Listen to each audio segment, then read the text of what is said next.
ప్రజలలో మోషేని ఆరడిపరిస్తే ప్రజలలో మోషేని ఆరడిపరిస్తే సొంతోళ్ళేనండి, రక్త సంబంధికులే అప్పచెప్పారు సమాజంలో తమ్ముడినే. ఒక చోటేమో తమ్ముడిని అమ్ముకున్నారు బానిసగా, సొంతోళ్లే. ఒక చోటేమో ఇశ్రాయేలు ముందే తిరుగుబాటు మనుషులు, వాళ్ళ ముందు వీళ్ళు మాట్లాడుతున్నారు ఏమని, ఆయనైనా ప్రవక్త, ఆయనైనా దేవుని మనిషి, ఆయనైనా గొప్పోడు, మేము పనికిరాని వాళ్ళమా, దేవుడు మా చేత పలికించలేదా, ఆయన ఆమెను ఎట్ట చేసుకుంటాడు, అసలు దైవజనుడైన వాడు కూషు దేశపు స్త్రీని ఎట్ట చేసుకుంటాడు, అది ఎట్లా కరెక్టు అని లేచారు. దైవజనుని మీద గుంట తవ్వాలని చూశారు, ప్రజలందరినీ మోషే మీద తిరుగుబాటుగా లేపాలని చూశారు. సొంతోళ్ళు చూడు వాళ్ళని ఎట్ట శోధించిందో సైతాను. సంఖ్యాకాండం 12 ఇంటికి పోయి చూసుకోండి, ఉంటుంది ఈ మ్యాటరు. పాపం మోషే ఏం చేస్తాడండి, ఎవరు ఏం పలికినా పోయి సాష్టాంగ పడతాడు, సాగిల పడతాడు, తగ్గించుకుంటాడు. మోషేకి తెలిసింది అదే. నన్ను అలా అనుకోవద్దు, నన్ను ఇలా అనుకోవద్దు, ముందు సాష్టాంగ పడతాడు పిచ్చి మహారాజు మోషే. దేవుని ముందు సాష్టాంగ పడ్డాడు, ఆ తర్వాత ఆ గుంపు ముందు సాష్టాంగ పడ్డాడు. ఎవరిని లెక్క చేయని మనిషి. ఇన్నిసార్లు సాష్టాంగ పడి పాపం నేల మట్టుకు తగ్గించుకున్న మోషే మీద ఈర్ష్య పెట్టుకుని అపార్థం చేసుకుంటానే ఉన్నారు. ఏ స్వామి చెప్పినట్టు కడుపు చించి ముందు పెట్టినా ఇంకా అనుమానిస్తావేరా అన్నట్టు. కొంతమంది మనుషులు అంతేనండి, కొంతమంది మైండ్లు అంతే. నువ్వు కడుపు చించి ముందు పెట్టినాడు నమ్మ నిన్ను. మరి దేవుని కడుపులో మండదా? మండింది. దేవుడు బ్యాలెన్స్ చేశాడు కాబట్టి వాళ్ళు తిరుగుబాటు చేయాల మోషే మీద. ఒకవేళ దేవుడు బ్యాలెన్స్ చేయకపోతే వాళ్ళందరూ కలిసి మోషే మీదకి వచ్చేవాళ్ళు. అంటే సొంత అక్క అన్న ఇతరులని తమ్ముడి మీద కూసిగొలిపారు. ఈరోజు మీలో కొంతమంది ఈ బాధలు పడుతుండొచ్చు, సొంత వాళ్ళ చేత, బయట వాళ్ళ చేత. సొంత వాళ్ళే మీ గురించి నలుగురికి చండాలంగా ప్రచారం చేస్తా, వాళ్ళ బతుకు అట్ట అయిపోయింది, వాళ్ళ బతుకు ఇట్ట అయిపోయింది, వాళ్ళు తేడా, వాళ్ళ కర్మ ఎట్టగాలింది అట్టగాలింది, వాళ్ళ బతుకులు ఎలాగో, నీ గురించి నీ వాళ్లే ప్రచారం చేస్తుండొచ్చు, నలుగురికి పట్టిస్తుండొచ్చు, నలుగురిలో వాళ్లే నిన్ను నవ్వులు పాలు చేస్తుండొచ్చు. చూసి నువ్వు తట్టుకుంటావేం, ఓర్చుకుంటావేం, సహిస్తావు, కానీ నీ పక్షానన్న నా దేవుడు మాత్రం వదిలిపెట్టాడు వాళ్ళని. నీ పక్షాన నిలబడ్డ నా దేవుడు మాత్రం వాళ్ళని వదిలిపెట్టడు. ఎవడికి మూడేది వాడికి మూడిద్ది. నిన్ను కెలికినోడల్లా వాడి కర్మ అనుభవిస్తానే ఉంటాడు ఒక పక్కన, నిన్ను కదిలిచ్చినోడల్లా వాడి కర్మ మోస్తానే ఉంటాడు ఒక పక్కన. నిన్ను అపార్థం చేసుకొని ద్వేషించిన వాళ్ళంతా వాళ్ళకి సాగు మూడిద్ది, మోస్తానే ఉంటారు ఒక పక్కన. అయినా సిగ్గురాదు వాళ్ళకి. వచ్చేటట్టు దేవుడే చేస్తాడు. కన్న తల్లి నన్ను తేడాగా అనుకున్నందుకు ఆమెను కూడా వదిలిపెట్టలే దేవుడు నా విషయంలో. ఒక్కరోజు నోరు జారింది. నేనేం పెద్ద మోషే లాంటి ఏలియా లాంటి అని చెప్పట్లా. ఆయన ఏర్పరచుకున్న వాళ్ళలో నేను ఒకడిని. అది ఆయనే చెప్పాడు, ఉపేక్షింపక నిన్ను ఏర్పరచుకున్నానని. ఇక తల్లి లేదు, తండ్రి లేదు, అన్న లేదు, అక్క లేదు, ఎవరైనా సరే దాని ఫలితాన్ని వాళ్ళు అనుభవించాల్సిందే. ఊరుకోడు.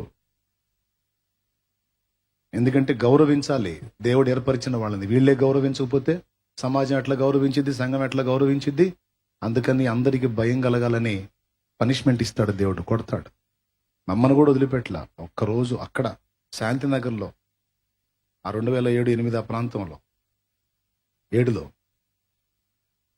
ఏదో వాదన ఇట్లా ఏదో దేవుని విషయాల దగ్గర వచ్చి ఒక మాట జారింది. ఏందిరా మేము నీకు భయపడాలా అంది. కొంచెం గర్వంగా అంది. ఏందిరా మేము నీకు భయపడాలా అంది. నేను అన్నాను, నాకు కాదమ్మా దేవునికి భయపడు అన్నా.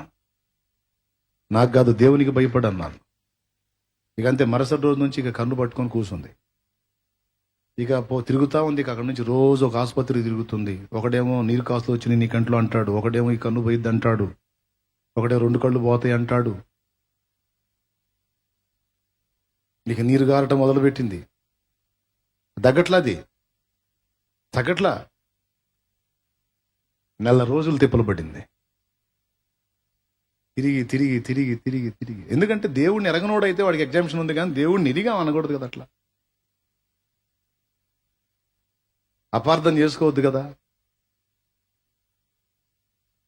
చివరికి ఏకాంత ప్రార్థన పాకాలో చేసుకుంటా ఉంటే వచ్చింది, ఆమెతో మాట్లాడాడు దేవుడు. చట్టుకుని నిద్ర లేచి, అయ్యా నన్ను క్షమించండి. ఎందుకుమా అన్న, ఎందుకుమా, ఏంది సడన్గా నిద్రలేసి ఈ మాట అడుగుతున్నావు అంటే, నా తప్పు నాకు బయలుపరిచాడు అయ్యా దేవుడు అంతే. ఏం తప్పు చేశావన్న, పలానా రోజున నిన్ను ఈ విషయం దగ్గర, ఏందిరా నీ మాట మేము వినాలా అని నిన్ను అరే అన్నాను, తిరస్కరించాను, కొంచెం తప్పుగా మాట్లాడాను కదయ్యా. నువ్వు నాకు జన్మనిచ్చిన తల్లివి, నువ్వు అరే అన్నా ఒరే అన్నా వెధవా అన్నా తప్పులేదమ్మా, ఎందుకు అట్లా ఫీల్ అయ్యావు అన్నా. నువ్వు ఒప్పుకుంటావయ్యా, ఆయన ఒప్పుకోలేదు అంతే. ఆయన ఒప్పుకోలేదు. స్తోత్రం. నాకు జన్మనిచ్చిన అమ్మ అయినా సరే నోరు జారడానికి వీల్లేదు, ఒప్పుకోలా. అంత సీరియస్గా తీసుకున్నాడు నన్ను.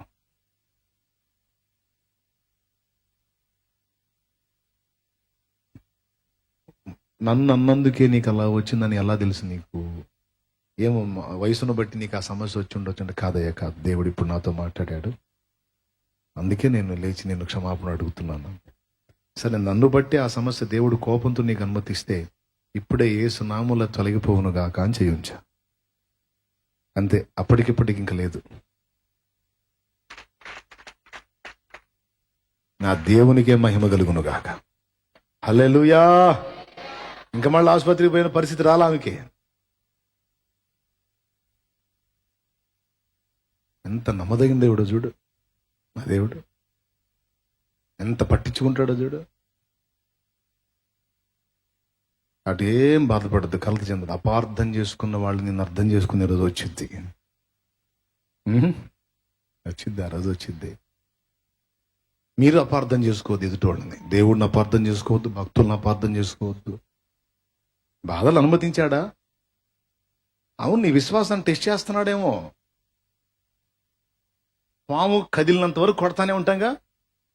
దెబ్బ పడొద్దంటే పాము ఏం చేయాలి? చచ్చిపోవటం ఒక్కటే మార్గం. అందులో జీవం ఉన్నంత వరకు కొడతానే ఉంటాం. మనం వదిలిపెట్టిన పిల్లలు వదిలిపెట్టి రాళ్ళు వేస్తానే ఉంటారు. గోడకి ప్లాస్టింగ్ చేయాలనుకున్న పాత గోడకి మెతకున్నంత వరకు దులిపేస్తాంగా. చెప్పరేమండి, మెతకు దొరికినంత వరకు గీకేస్తాం కదా. గట్టిగా ఉన్నదాన్ని నిలబెట్టి దాని మీద సిమెంట్ పూత పోస్తాం. మెతకున్న కాడికి లాగేస్తాంగా. కాలికి గాయమైంది, ఎక్కడ ఎక్కడ మెత్త ఎక్కడ కుళ్ళుడు అక్కడే ఉంచేసి డాక్టర్ వైద్యం చేస్తాడా? కత్తి తీసుకొని మొత్తం పక్క నుంచి చివి చివి చివి చివి చివి, నువ్వు కుయ్యో అనలేదు, మొర్రో అనలేదు. అయిపోయింది అంటే మెతకంతా లాగేస్తాడు. క్లీన్ చేసి మొత్తం కడిగి అప్పుడు దానిలో మందేసి కట్టు కడతాడు. అంతేగాని సగం మెతక అక్కడే పెట్టి కట్టు కడతాడా? ఇంకా అతి గుళ్ళిపోయింది. అలాగ మనలో కొంత మెతక ఉంటుంది. కొన్ని విషయాలలో చంచల బుద్ధి ఉంటుంది, అస్థిరం ఉంటుంది, నమ్మకత్వం లేని స్థితి ఉంటుంది, అయితే అటు లేకపోతే ఇటు అనే దూకే నేచర్ ఉంటుంది. ఆ దరిద్రం మనలో కనబడినంత వరకు మనకి కోటింగ్ పడతానే ఉంటుంది. అసలు ఆ మెతక రానియకుండా ఇక ఏమన్నా చేయి, ఈ ఊపిరి ఉన్నంత వరకు ఈ ప్రాణం నీతో పోవాల్సిందే. ఎన్ని బాధలైనా, ఇరుకులైనా, ఇబ్బందులైనా, చావైనా, మేలైనా, కీడైనా, ఏదైనా సరే, బ్రతుకైనా, చావైనా, మేలైనా, కీడైనా, ఏదైనా నిన్ను వదలనే